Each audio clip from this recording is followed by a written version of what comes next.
Hello children, I am नम्रता शर्मा। आज हम करने वाले हैं लाइफ प्रोसेस का पार्ट 2। फर्स्ट पार्ट में हमने पढ़ा था nutrition in amoeba, nutrition in animals, nutrition in human beings. आज हम पढ़ने वाले हैं रेस्पिरेशन। तो फटाफट से सब लोग अपनी अपनी बुक खोल लें और रेडी हो जाएं। हम रेस्पिरेशन विद फुल एक्सप्लेनेशन से पढ़ेंगे। Let's start it. इस पार्ट का टॉपिक है रेस्पिरेशन। रेस्पिरेशन के 2 टाइप्स होते हैं, physical respiration and chemical respiration. अब इन दोनों रेस्पिरेशन के भी 2 टाइप्स होते हैं। फिजिकल का होता है इनहेल और एक्सहेल, मतलब O2 लेना और CO2 छोड़ना। और केमिकल रेस्पिरेशन में आता है एरोबिक एंड अनएरोबिक।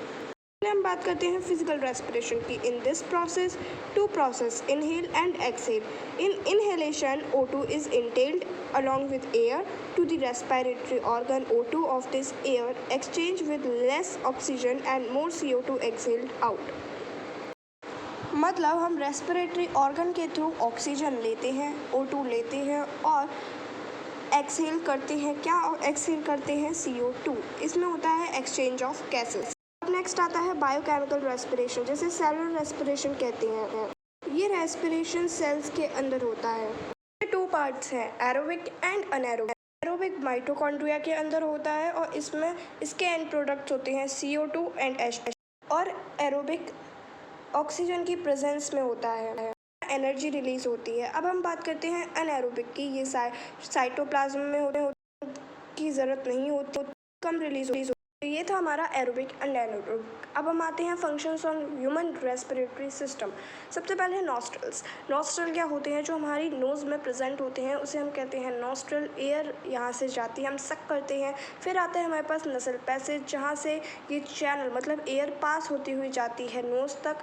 फिर आती है नसल कैविटी, जिसमें हेयर्स होते हैं, थिन हेयर्स प्रेजेंट होते हैं। म्यूकस मेम्ब्रेन होती है और ये मॉइस्चराइज करता है, फिल्टर करता है एयर को लंग में पहले पहुंचने से। अब हम आते हैं फेरिक्स पे। फेरिक्स में रिंग्स ऑफ कार्टिलेज होती हैं जो कि इसको कोलैप्स नहीं होने देती।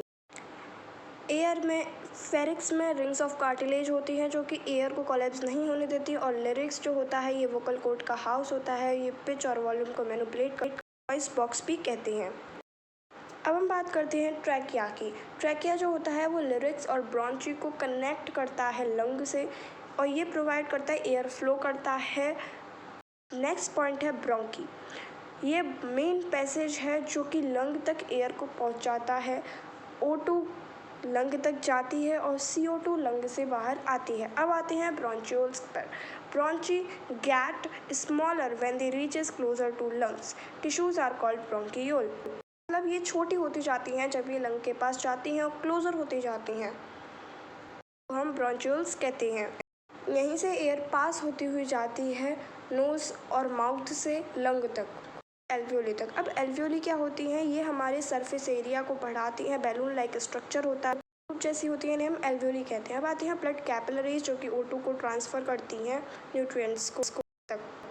ये है हमारा ह्यूमंस का रेस्पिरेटरी सिस्टम। नसल पैसेज से एयर सक की हमने माउथ कैविटी तक गई, फिर फेरिक्स से लिरिक्स से होती हुई ट्रैकिया रिंग्स ऑफ कार्टिलेज में गई।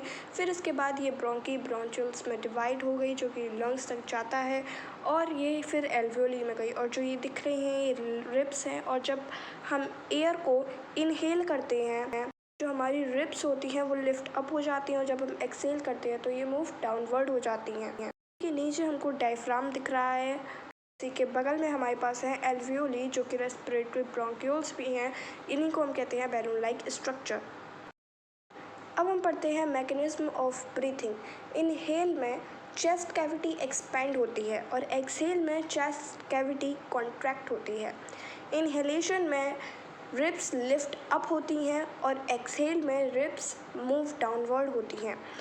इनहेल में डायफ्राम फ्लैट हो जाता है शेप में और एक्सहेल में ये डोम इन शेप हो जाता है। इनहेल में वॉल्यूम ऑफ लंग्स इंक्रीज़ होता है, लंग की जो वॉल्यूम है वो इंक्रीज़ होती है और एक्सेलेशन में जो लंग्स की वॉल्यूम है वो डिक्रीज़ होती है। इसी चीज़ को हम कहते हैं CO2 और O2 का अंदर आना, O2 का बाहर जाना। अब हम थोड़ी सी बात कर लेते हैं प्लांट्स के बारे में। Respiration in plants. प्लांट्स का बहुत ही सिंपल रेस्पिरेशन होता है, एनिमल्स के कंपेयर में गैसेस एक्सचेंज होता है स्टोमेटा के थ्रू, लेंटिकल्स स्टेम में जो होती हैं, general surface of the root.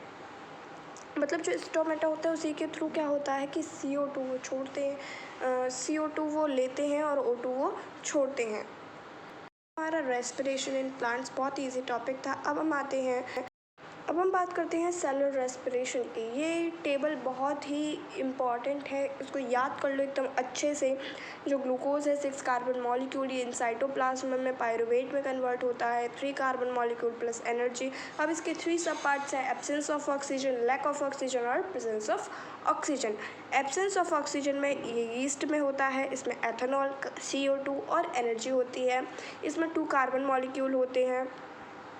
Lack of oxygen ये मसल सेल्स में होती है, इसमें लैक्टिक एसिड और एनर्जी, इसमें 3 कार्बन मॉलिक्यूल होते हैं।